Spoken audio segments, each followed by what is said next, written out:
I call in Lees-Galloway. Thank you very much, Mr Speaker.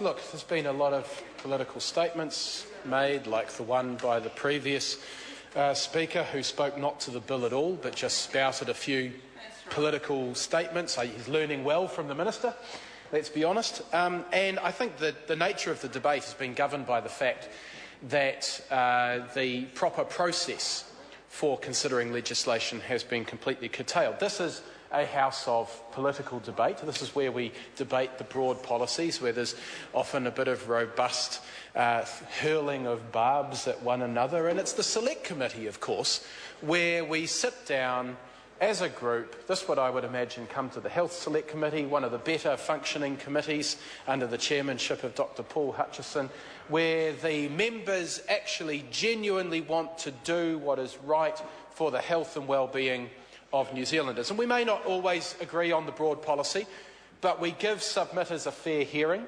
We listen intently to what the official advice is, and we take our time, actually, in comparison to some other select committees, to really consider our inquiries and the legislation that we look at. And ordinarily, this second reading debate would be an opportunity to come back to Parliament and discuss what submitters had come and told us at Select Committee. But of course, the submitters, who would be the people who will be directly affected by this bill, have had no opportunity to do that.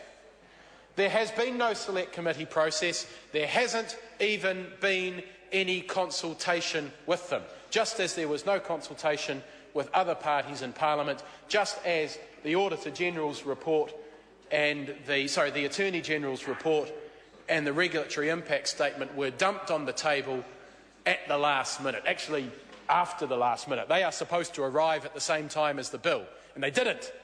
And that's an outrage, sir. But I want to share what I think would be the words of one submitter, because we have been contacted by people who will be impacted by this bill. And here's the kind of thing that we're getting. The initial reaction was really positive. The reaction that I think the Minister was hoping for, that everybody would have the wool pulled over their eyes and think that this was the solution that the sector was looking for, sir.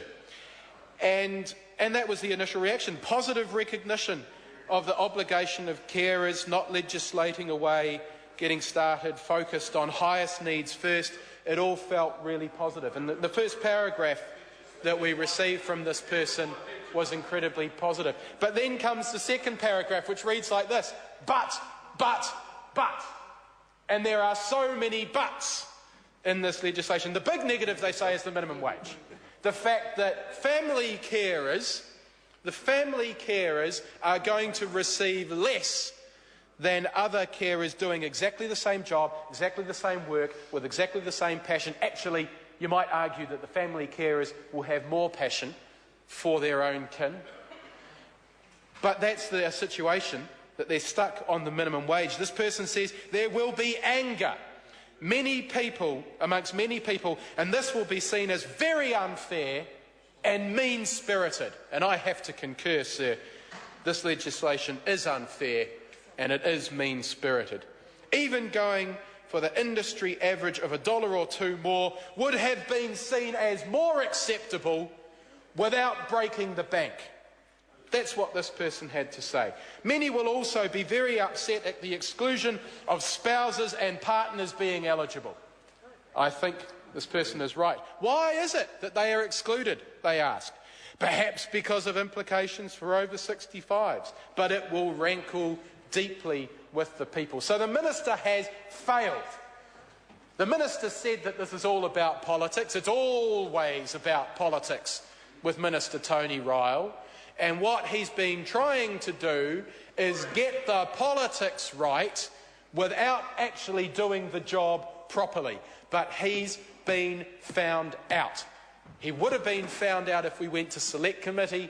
He knew that. That's why he's forced this through under urgency. But I'm sorry, Mr Ryle, the people are not as stupid as you believe they are, and they've figured it out.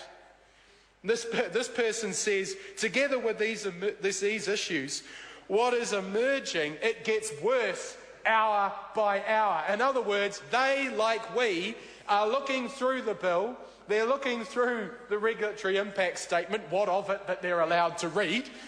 They're looking at the Attorney General's report that says this is an unjustified contravention of the Bill of Rights Act, and they are seeing this legislation for what it is, which is an attempt to appease people who have an absolutely justified claim without doing the job properly.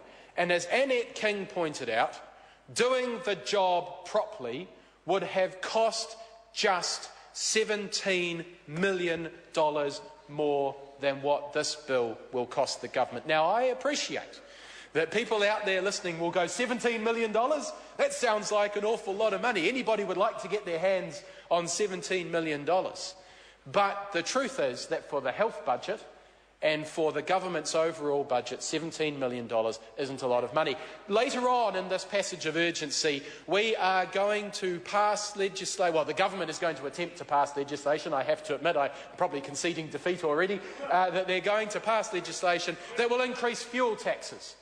That increase in fuel taxes is going to generate $20 billion more money than the government needs for its roading program. $20 billion more than the government needs for roads, yet it can't find $17 million for the families of people with disabilities. Doesn't that just tell you where this government's priorities lie?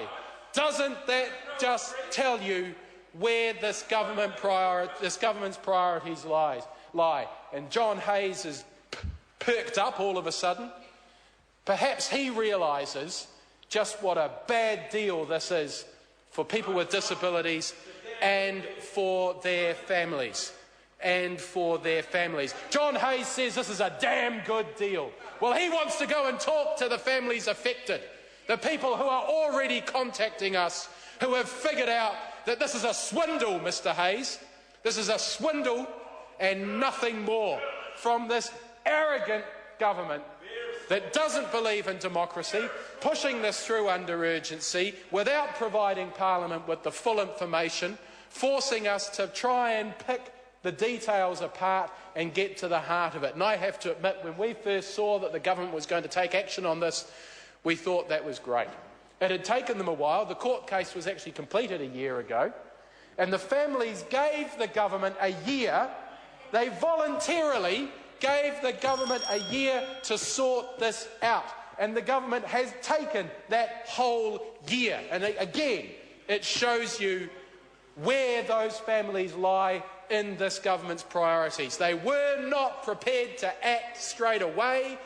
They messed around, they sat on their hands, and now they're putting it through under urgency because they know that they are at risk of litigation from the families, because they took the families' whole years. No, Mr McKelvey, I get my full 10 minutes on this one. I also want to say, sir, that we have a genuine question. We have a genuine question, sir. If the Minister could just put his props down for a second. Here's a genuine question, and that is, how does the employment relationship between the Ministry of Health, the person with the disability and their carer work? Because I'm concerned, and we are on this side concerned, that if the direct employment responsibilities are between the person with the disability and their carer, that raises significant issues for the person with the disability. They don't have an army of human resources managers behind them to make sure that they get that relationship right. They don't have the support or the advice that the District Health Board or the Ministry of Health would have. So, and it's a genuine question, because reading through the bill and reading through the analysis and the supporting material, I just can't tell exactly what the situation is. So when we get to the Committee of the Whole, I hope that the Minister will clarify that situation, because we may want to make changes to that employment relationship to try and get this right.